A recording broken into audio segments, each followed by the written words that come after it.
Is this showing promise of a brighter future for this Brazil team, Shaq? I guess lesser opponents, no question. And I take Ali's point, primarily that this is against South Korea, and it's great to have 4 attacking players, as you do on the park, against that kind of opponent.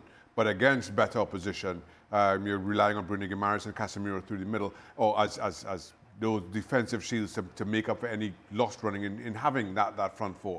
No, incredibly talented players, both of them. I'm not sure that Casemiro certainly has the legs to make up that much ground. So what can you get from that attacking 4 defensively from against a better opponent? Brazil won't be judged on the careers of this world. They will be judged as they go deeper in the World Cup competition and what you can get out of them. Yeah, let's take a look at the odds for winning the World Cup next year in 2026 and how Brazil fare. 7-1 as it stands right now, behind Spain and France and level with England there. Yeah, and I wonder what you make of this and Brazil's chances here. What I make out of it, where is Norway? I mean, that's what the first thing I asked myself. The coach of it. You got to make it first, Jan. The coach of Israel just said in a press conference that Norway was the second best team in Europe now after Spain. Having said that, I think it's interesting to see Brazil at the moment with Ancelotti. You always know that there will be a new dynamic in the team. And to your point, did he send a signal back to Real Madrid? Of course he did. But it's also interesting to see Ancelotti when he gets his time. He is the best in the world to put people together, find a way to let them act together. And I mean, not talking so much about system or 4-2-3-1, just to find a way to play together. So I think in a longer perspective and a longer meaning 6-7 months, I think Ancelotti will have Brazil up there among the best. I don't think they will win the World Cup, but he will make them a lot better. Yeah, Gab, I won't ask you where Italy are when it comes to the odds right now, but what are your thoughts on Brazil being where they actually are with the odds makers? I think there's a lot of faith in Ancelotti. I think there's a lot of respect for Brazil's history, and he said it himself. He has a lot of solutions up front. Let's not forget there's other guys from João Pedro on down that he can call on. I think the really interesting dynamic between Rodrigo and Vinicius, and I think we all have to consider how punishing the season is. When you look at the group of players, certainly, Mateus Cunha doesn't have to worry about playing too many fixtures because obviously Manchester United don't play in Europe.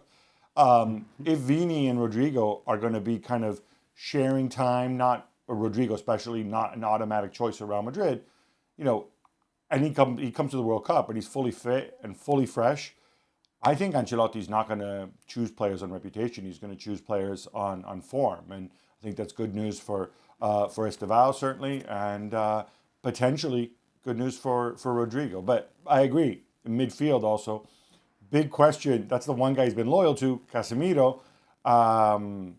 What condition will he be in once the World Cup rolls around? As for Spain, sorry, go on ahead. I was just going to say, there's zero chance, and I mean zero chance, that Brazil should be favorites above Argentina right now. Look, Brazil struggled through World Cup qualifying. They had some difficulties. I tell you how difficult the situation was for Brazil. They drew against Venezuela. Twice! Okay? You can't be doing that. No, you cannot be doing that and tell me that you're the favorites to win the World Cup. No, right? No, my point is that if we're going to sit here and say that Brazil will depend in that midfield of Casemiro and Bruno Guimaraes, and you look at the strength of the group of Argentina and how Argentina actually dominated World Cup qualifying and that whole campaign in the manner in which they did, Argentina should be higher in terms of the odds to win this World Cup. Brazil may have potential that maybe realize we actually know what Argentina looks like. Okay. Did someone want to come in there? No. Okay. I wanted to ask you about Spain because we didn't get a chance to speak much about Spain yesterday. Now that they've played today, when it comes to the World Cup next year, where do you have them? It's a similar conversation that we had about France yesterday regarding their game.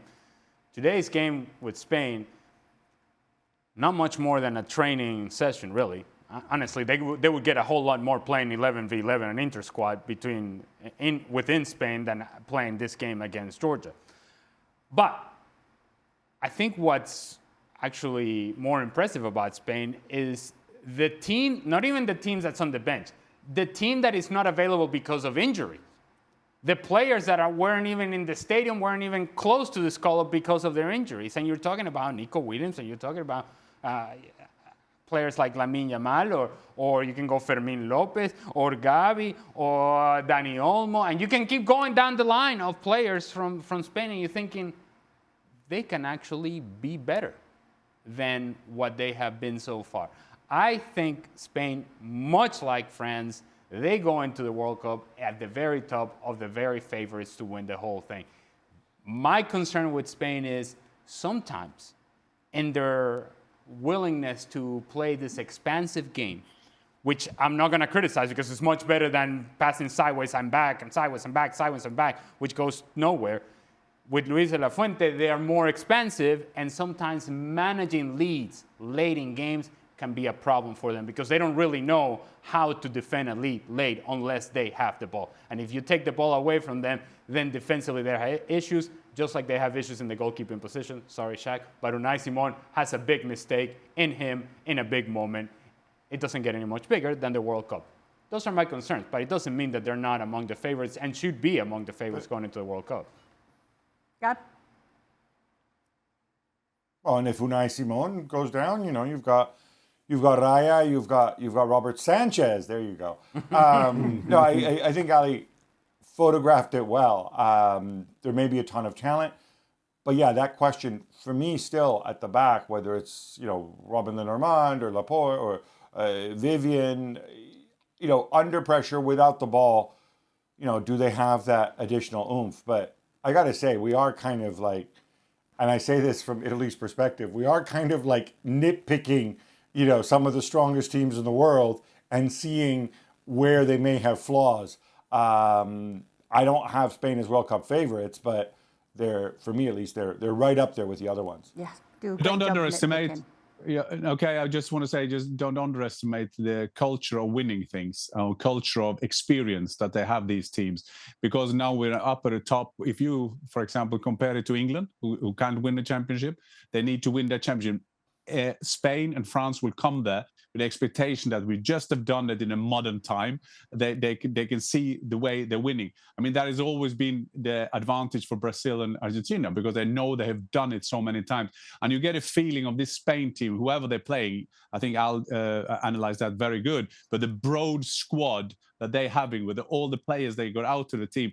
But there's still this thing that when they come to a championship, it's just like, we're going to win this. I mean, we're going to go for it, and we just believe it. And some of the other candidates that is always up there when we are doing the betting before the championship, they haven't done it. They don't have the experience the last tournaments to win it, and you just get that feeling by Spain. There's just a right to win it, and you saw that with Argentina when they came back after a big loss against Saudi Arabia. It's just that feeling that okay, no, we're going to win this, and they believe it themselves, and not only the press like they do in England.